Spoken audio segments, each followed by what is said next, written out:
ಚಶು ಮೌರ್ಯ ಕನ್ನಡ ವ್ಲಾಗ್ನ ಸಬ್ಸ್ಕ್ರೈಬ್ ಮಾಡಿ, please support ಮಾಡಿ.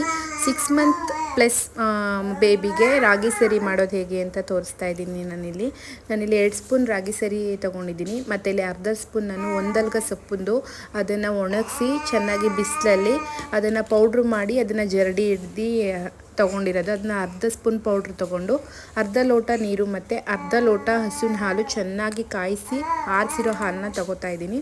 ಅದನ್ನು ಚೆನ್ನಾಗಿ ಗಂಟಿಲ್ದ ಹಾಗೆ ಚೆನ್ನಾಗಿ ಅದನ್ನು ಮೊದಲು ಒಲೆಯಲ್ಲಿಡೋ ಮುಂಚೆನೇ ಅದನ್ನು ಚೆನ್ನಾಗಿ ಮಿಕ್ಸ್ ಮಾಡ್ಕೊಬೇಕು.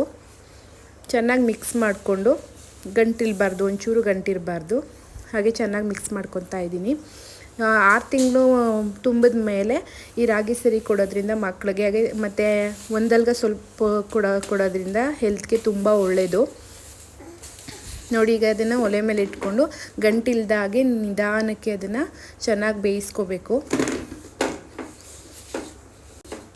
ಹೀಗೆ ಬೇಬಿ ಫುಡ್ಸ್ದು ವೀಡಿಯೋಸ್ ಬೇಕು ಅಂದರೆ ಪ್ಲೀಸ್ ನನ್ನ ಚಾನಲ್ನ ಪ್ಲೀಸ್ ಸಬ್ಸ್ಕ್ರೈಬ್ ಮಾಡಿ. ನೆಕ್ಸ್ಟು ನನಗೆ ಹೊಸ ವೀಡಿಯೋ ಹಾಕೋಕ್ಕೆ ನನಗೆ ಸಪೋರ್ಟ್ ಸಿಕ್ತಾಗ ಆಗುತ್ತೆ. ಹೀಗೆ ಗಂಟಿಲ್ದಾಗೆ ನೀಟಾಗಿ ಬೇಯಿಸ್ಕೊಂಡು ಅದ್ರ ಮೇಲೆ 1 ಸ್ಪೂನ್ ತುಪ್ಪ ಹಾಕಿ ಒಲೆಲೇ ಚೆನ್ನಾಗಿ ಬೇಯಿಸ್ಕೊಬೇಕು.